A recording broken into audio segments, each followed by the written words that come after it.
Welcome back. Let's get sporty. The Ministry of Sports and that of Interior have reaffirmed their commitment to delivering a safe and secure African Nations Championship, also known as CHAN tournament. According to Interior Cabinet Secretary Kipchumba Murkomen, all necessary security protocols are in place, not only at the competition venues, but across the country's borders and key transit areas. CAF has outlined a 30% security requirement as part of its tournament hosting standards.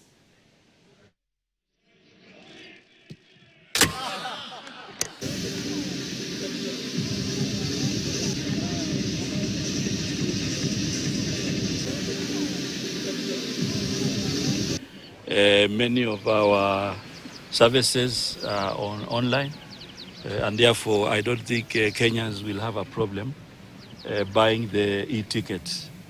And in fact, the portal will be open from Wednesday. From Wednesday, the portal will be open so that people can buy their tickets. We have put an elaborate security measures to ensure that our visitors arrive at the airport properly. They are going to be facilitated at the airport.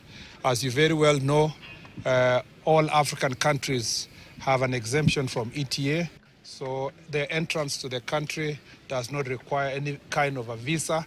So we are going to have as many visitors as possible being quickly facilitated through our airport. We've also put security measures at the airport itself to ensure that the visitors are properly screened and the right people are entering our country. Kenya national team Harambee Stars has issued a bold warning